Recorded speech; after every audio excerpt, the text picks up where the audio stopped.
Roman TV, habari na burudani kiganjani mwako. Magoli matano kufunga na wewe kufunga magoli matatu kati ya hayo magoli matano. Wewe unafanya kitu gani hasa kwa wenzako ili nao waweze kufanya kama ambavyo unafanya ili kuongeza idadi ya magoli? Mimi naamini tumefanyia kazi katika kiwanja cha mazoezi kwa sababu ni idadi ndogo sana magoli kwa shambuliaji wetu wa KMC kufunga magoli matano. Mwalimu Dewey alivyoingia alituambia kwa kitu tuweze kupambana na tukaweza kufunga magoli mengi. Kwa hiyo kila mmoja ameonyesha nia hiyo na atakapopata nafasi ataweza kufunga magoli zaidi ya hayo. Swali zingine? Darweshi, sasa zungumza na mashabiki wa KMC ukiwaleka uwanjani.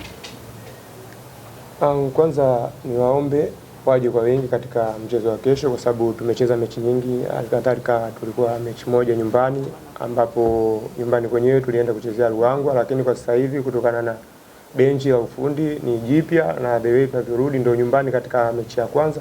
Mimi na imani waje kwa wingi waweze kutusupport ili tuweze kupata matokeo katika mchezo wa kesho. Shukrani sana. Na hao karibu sana Darweshi, zungumza na wanahabari. Asante sana. Asalamu alaykum wa rahmatullahi wa barakatuh. Tunamshukuru Mwenyezi Mungu tuko salama kwa kila mchezaji na tumejiandaa vizuri kuelekea mchezo wa kesho. Kwa the way mwalimu jinsi anavyotufundisha kila mtu akilifanyia kazi ile ambayo amefundishwa kwa asilimia alau hata 90 tunaweza kupata matokeo katika mchezo wa kesho. Darweshi, kwenu nyinyi KMC, yani wachezaji, mchezo wa kesho utakuwa ni mchezo gani?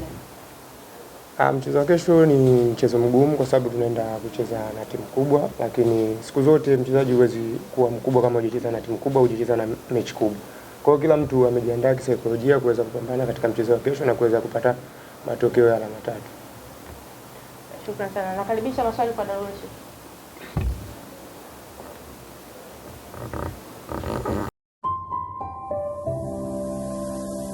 Roman TV, habari na burudani kiganjani mwako.